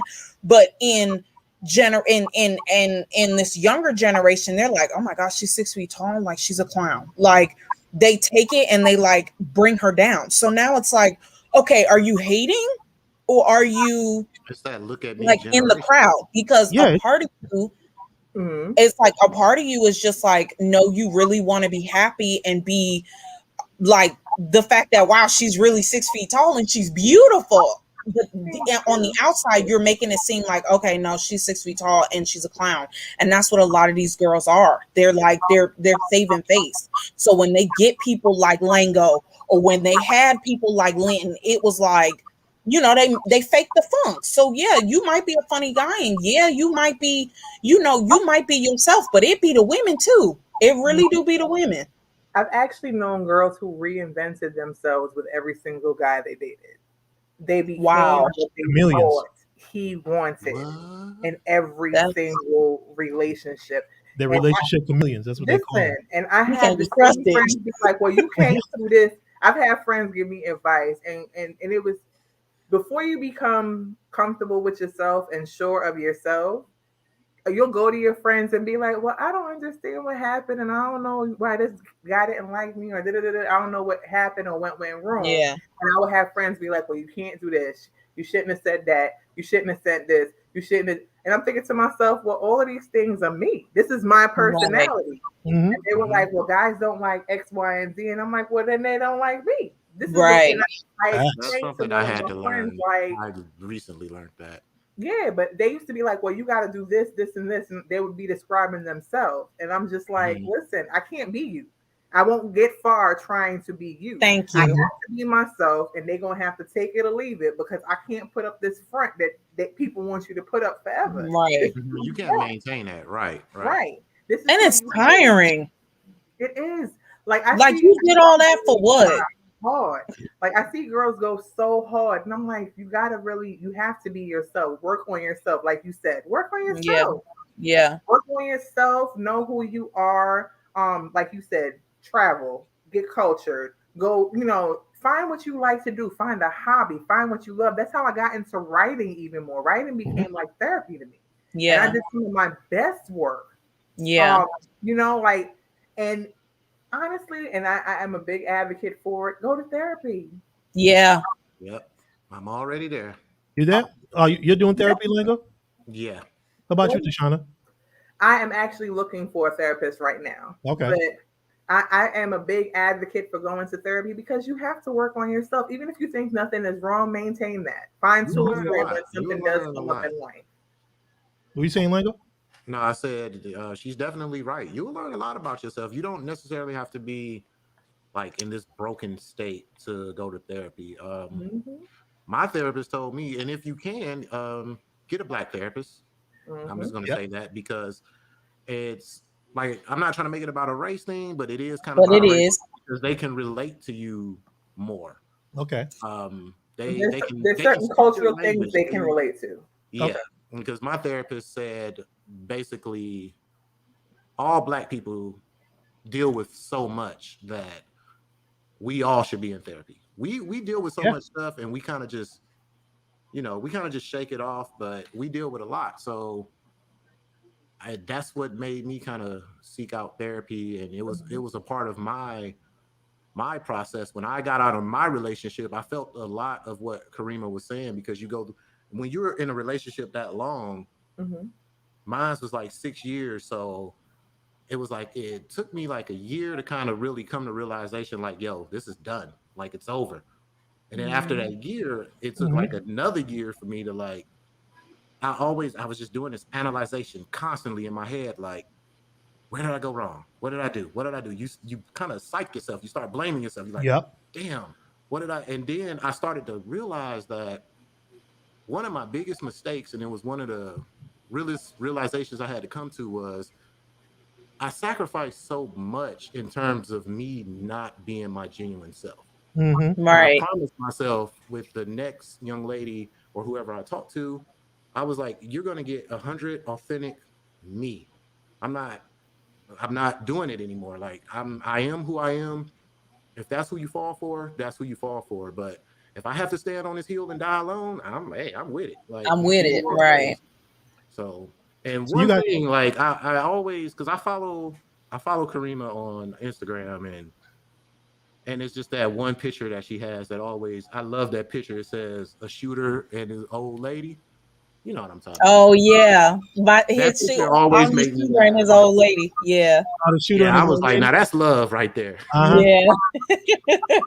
That picture Now, always made me now laugh. listen, my fiance, my son, I call him my husband because he's my husband. But Mm-hmm. I said my husband. Now he a thug now. Okay, like he got a backstory, and I feel like once he's ready to tell his story, you'd be amazed of where Mhm. he's come from. That's why I Mhm. said that, because I'm like, this man, I've never experienced that type of love. Like I can honestly say, being even being just like a black girl, Mhm. like I've never had a stability in love. And I think that is what my trauma was. Even growing up with mommy and my dad being in prison, it's like I never had a stable love. You get what I'm saying? So when I found it, I was like, I think that's what I was second guessing, because I was like, okay, what's he want? What's the catch? Like Yeah. this too good to be true type of thing. And Mhm. so now it's like, no, God was like, no, stability, this is what this looks like. You get what I'm saying? Yeah. Healthy is what this looks like. And so I was Mhm. just like, oh, okay, I'm gonna go with it, but in the back of my mind, I was like, okay, Karima, don't F this up, because I know you and I know what you're capable of doing. So don't do it. Like, and that's one of the reasons why I had to go into therapy, because my traumas, I wear them on my sleeve. You get what I'm Yeah. saying? Like one thing, like somebody not being communicative to me, I'm instantly like, okay, he don't like me. They don't want to be my friend. I like, it was a fear of me being alone. And that from me not having a stability in love. Yeah. It is what it is. Yeah. We And bring our traumas. Like we don't realize it. We think like I yeah, always hear people say these are my do's and my don'ts, my checklist. But I'm like, but a lot of these things stem from trauma, and yeah, you don't know what that other person going through. And even if someone is not communicative right away, that yeah, doesn't mean they can't be. It's because they have never been asked to be, or they never had the reason to be. But because they're right, with you, maybe now they become communicative. But women, men go into relationships and immediately want this person to be this Excel spreadsheet of let's right, list of things that they want, and that's not what a relationship is. It's an ever evolving, growing thing. Like you can right, start where I can honestly say where I started with my wife is not what we're at today, because Mhm. time has gone on, things have changed, we've changed, yeah, education, kids, jobs, you know what I'm saying, family structures changed. So now you're in a different point in your life. So you can't be the same person you were. You could be a yeah, better version of that person, or just another version of that person. It's it's it's entirely implausible for you to expect someone to be everything you want them to be without communicating, like Lango's always said, and just getting to know and be willing to grow with this person. That's the other thing too, is like communication. But what is your willingness to see it through with this person? right, And I think that's what a lot of people, because we're in a world now where everything is disposable. Everything is like, Mhm. imagine we grew up, Tashana, Mhm. where we had to get DVDs. Like my son doesn't. He showed me a DVD the other day and he said, "Daddy, what's this?" And it hit me. I'm like, "Oh, he's never known a DVD." oh no, And that was high technology just in 2003. right, My homeboy was helping me move, and I have CDs. I got him And too. he said, why do you still have these? He was like, dang, you need to have everything digital. Like, why do you still have CDs? He said, Because I next paid thing you for know, him. you're going to tell me you have a VHS. I'm like, I, bruh, I have records, okay? Oh that's Lord. insane. I got a VCR. That's And insane. I want my son to know about things that came before him. If Yeah, my sister had not broken my Atari, he would have saw the Atari with the little 8-track thingy on Oh the side my of it. gosh. He would have seen all of that. So honestly and truthfully, I get it. We do have where things seem to be microwaved, like mhm, relationships and stuff with people now. People have things too easy and they dispose of things too quickly. And yeah, they're not willing to do the work. I realize that we're a lot of times more willing to do work on our friendships with our friends yep. rather than Mhm. somebody that we are in a romantic relationship with. That's You know interesting. what's crazy, to piggyback off that? You know what I found real like eye opener for me is a lot of these relationships, nobody knows what loyalty really means. And it's like when Linton said disposable, instantly my word loyalty came to mind, because I was like, nobody really, like, you can tell me the definition of loyalty, but when it gets really dark and in your darkest hour, are you really gonna be there for me? And this generation, they don't understand that. They think, oh, depression is like the darkest, when really no, it gets even deeper than that. You get what I'm saying? Like, your traumas, your trials, your like near death experiences, that stuff, I need you there. And it's sometimes they're not ready or equipped or haven't learned about their own to assess you with yours. So it's just like, to me, that means loyalty. And it's like when, you know, I put all my woes on P, because again, we about to get married, so I need to tell you all my stuff like you got to tell me. It's just like, you know, hearing his stories and comparing the two, it was like, wow, like I'm ready and I'm willing and able to walk through your darkness with you, you know. And to me, and to me, that's not help. And it's right. That's where you part. That right. When you really understand what that means, then you're like, okay, I'm with you when you're good. I'm with you when if you have cancer. I'm with you when you don't have to go to chemo. I'm willing you here. I'm doing, you know, people giving people sponge baths, and they're really with them in their darkest, or dealing with them, like you said. Depression is not always the worst thing, but that loyalty has to be, you know, like you lost your job, you like it has, you have to be a fair weather friend, person, huh? Right. Fair weather friend, that Johnny Gill song. I want to be your. You can't be fair weather when it comes. You have to be by that person's side. If this is who you building a life with, this is your person. We gonna thick and thin. This is it. It's funny because it's funny how I was in a relationship with Eric, right? And I remember telling Linton long time ago, like even at the cage, like I was like, I'm ready to get pregnant, I'm ready to have a baby, like I was so ready. But then it was like, I looked at her like, stop it. Yeah, but it was like but he gave me that dad look for a reason. Like it was just like, no, it wasn't that I wasn't ready. It was like wrong person, wrong time, like wrong everything. And now looking back at it, it was like, it was so easy for me to get pregnant with Pete. Like he literally, and I was like pregnant. That was it. With Eric, it took me like numerous times. Yeah.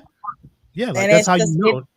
Exactly. That's why I'm like, you know, like when things that should be difficult aren't difficult, the decisions aren't difficult.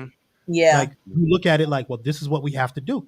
That's when you know you're in a relationship, that the other person is there for you and you're there for that person. The decisions they're not easy decisions, don't get me wrong, but when you make them, it's not like you're there like, oh, well, I guess I gotta do this. It's like, yo, this is what we have to do for you to be happy, for me to be happy, for us to be happy. So you know what I'm saying? That's how you have to look at it. To piggyback off of what you said, someone once told me that when things are of God or when they're from God, they don't cause confusion. Hello. You never have somebody that just causes strife in your life. Hello. Always wondering why this come person, on, I don't know if they like me. I don't know if they it's not gonna come with confusion. That's the difference between 10 years and 6 months. Right. But I take that, and I take what Eric and I went through with everything I do, like friendships, with relationships. Like I haven't told Lynn, I haven't told any of y'all, but you remember Camille? Yeah. Chocolate. We don't talk anymore. Like no, like I had to cut ties to that, because I am a selfless person when it comes to relationships. Like if you need me, I got you. Like I'm a girl's girl, and I found in my transitioning to God, I found out like she can't be trusted with a lot of things. And to me, if you're a girl's girl, you understand what I'm talking about when I say I'm a girl's girl. Like you need me, I got you. Like bail money is there. I'm there. You get what I'm saying? but it's like she just couldn't be trusted with anything I gave her, with anything, like, like she wasn't even there during my pregnancy, and I had to understand my relationships and what I was calling people. Like, I was calling her my sister, but that's not what a sister does. You get what I'm saying? I was calling her my confidant, my best friend, posting her on social medias, and she wouldn't even pray for me. You get what I'm saying? Like, it was stuff like that. And I had to understand, like, I got to let this go. Like, because I'm bringing a daughter in this world for a reason. Like, I have to let her know, like, hey, you can't have this type of relationships in your circle, period. Even as a girl. And it just got really serious for me really fast. And so with Eric walking off like that, I felt like, okay, if I can be disposable to him, imagine what every other relationship I could be disposable in. And I had to literally keep my eye open for that and things like that. Now I literally have Zakia, my sister, and Bella. Y'all know her as Bella Renee from our institute, and she's my best friend. Like, my goddaughter's godmommy. Like, I trust her with my life. You get what I'm saying? And it's stuff like that. Like, I had to sever all ties because I'm worth more. Like, I do a lot in my relationships, and I feel like if God is going to ordain me to go this way, I feel like our levels should be the same. And I found that through Pete. I found that through Bella, and I found that through even my mom. Like, I had to tell her, yo, we gotta set some boundaries, because I don't know what's going on. You get what I'm saying? Like, my mama trying to raise my daughter the way she wants to raise her, and I'm like, listen, mom. That's growth. That's growing up, and that's why I say, like, we have to understand we're not where we are. And when I mentioned when you were 20, but now you're a mother. You know what I'm saying? You're a mother to someone, so you have to change, and your relationship has to change with everybody. Everybody has to recognize that who you are now, and that is a responsibility within you. So you should be changing. You know what I'm saying? I know Tashana is like that, and I was like that. Like, I have the same thing with my parents. You know what I'm saying? Like, West Indian parents, they're known for, like, because we grew up in a communal type of environment where, back home in Trinidad, my mom watches nieces, nephews, grandkids. So they're used to being part of your life. But when now you're living in a different environment where now I'm like, yo, I'm here, we're one-on-one. So you get some input, giving advice, but you don't get the same say. So that's another thing you have to learn and to understand. But that's all part of the whole growth thing. That's the whole thing about relationships. And it's not just romantic, but it's just relationships in general. And the same thing you said, Kareem, about your circle. Like, I have a lot of friends. You guys are all my friends, and I love all of you all. But I have three main homeboys. Like, my brother D, and my two homeboys, Calvin and Mike, back in Rhode Island. We're on a text chain. We talk all the time. We made decisions like years ago. Like, as men, we tend to just kind of float off and kind of float into the ether, come back to each other. But we decided, like, hey, we got to communicate. We got to be in each other's lives. We're older now. We're godfathers to each other's kids. Like, so we have to know what's going on. Like, if you're going through some struggles, we were always there for each other when we were face to face. But now with the distance, it's kind of hard. But now we make sure, like, hey, what's going on with you? Oh, you had this? Yeah, man, I got you. If you need any help, what I'm saying, like, you want to talk, and we talk about everything from sports to family to kids to shoe prices, all that stuff. And I think that's necessary as part of growing. Like, if I'm going to have a healthy marriage, I feel I have to have a healthy base of friends who can help me through tough times and tough decisions and make you accountable. Like, that's the biggest thing. And that too. And they do hold me. We hold each other accountable. And I think that's part of the relationship, and not necessarily just in marriage, but just in your whole relationship. Like, any man or woman who has some good friends, if they really care about that person, you want to see that person with somebody. So you're going to tell them, hey, this person's not good for you, but hey, you're messing this up. You know what I'm saying? So I think that's all part of it. Like Langos always and DC always said, is communication. I think communication on all levels, from us to our partners, from our partners to us, with our friends, our family. Like, we have to have good communication and understanding if we really want, our relationships to work out in any manner, romantic or platonic. You know what I'm saying? But Oh man, that was a great time, ladies and gentlemen. We got to do this again. You know what I'm saying? Yeah. I was saying like it's about we put in a good $1.50 on these people right here. You know what I'm saying? It's Yeah, funny $1.50 on because their head. You know what I'm saying? I usually try to Kareem keep it started to say $1.30, but sometimes we gotta give a little bit more. But before we go, I want to thank Tashana and Karima and DC for joining me today. It was great conversation as always. If any one of you want to give out any contact info to the people out there, how they can follow you, go ahead I'll and let do the that now. ladies go first. Ladies first. Go ahead, Yeah, I was raised right. Oh, I'll do that, but hey y'all, I guess y'all can follow me at right. I guess y'all can follow me at Instagram. What's my On the Instagram tag? Instagrams? Bobby, come Yeah. On the Instagram? I mean, on, Facebook. on the Instagram. Right. I mean, that's all I got other than TikTok, but that's about it. Girl, TikTok is the enemy. I'm for real. Like, I'm so addicted. Anyways, y'all can follow me on Instagram _ BobbyK.co. So Bobby K BOBBIEKAY.co. Okay. And Bobby K is my fashion house name. So there you go. Yes. And go ahead, Tashana. Go look at it. All right. You can follow me at 17A presents _ T Marie on IG as well. Okay, about you, DC. I think I got You can follow me on Instagram and Twitter. Twitter is where I run amok. Like I'm kind of wild over there, but you run amok. they're both _1LDC _. That's my place of, I'm trying to be a little more active only because of podcasting.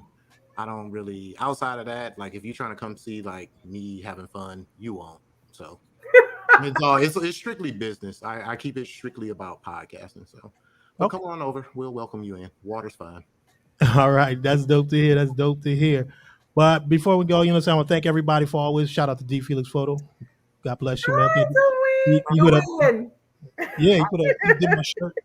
You know what I'm saying? If you're looking for, I saw that. I saw the merch. He saw the merch. It's coming though. I'm working on it. I got connects. Hey, D Felix Photo. We gonna do big things with this merchandising. You know what I'm saying? But before we go, I want to say shout out to my co-host Michael Almond. He wasn't able to make it today, but he will be back next week. You can follow the show. You can follow us on Twitter. See us below there, lfelix-media on Twitter when we're streaming. We're doing some stuff there as well. Also follow us on Facebook, the Inside Out Podcast. And you can stream us now. We're on Twitch, El Felix Media. There we go. Boom, boom, boom, bing. And, that's it for us. But, join us again. What is it? Next week, we'll have another great set of guests. We're doing some things for women's health coming in this October. So I got some cool stuff coming there. So I'll be inviting you guys back, ladies, to check that out. Even gentlemen, we're doing some men's health stuff. Because I know I'm about to start a journey where your boy trying to get his sexy back. Hey, come I'm on. always sexy. You know about that gym. There's levels to the sexy, and I'm not at my prime sexy level yet. I'm in a higher level sexy, but I need to get ultimate sexy. You know what I'm saying? Hey, let me know. You know I'm about that gym life. Yeah, I know you about that gym life, and I need to be about that gym life as well. So shout out to everybody, for all the listeners, all our viewers. Check us once again next week.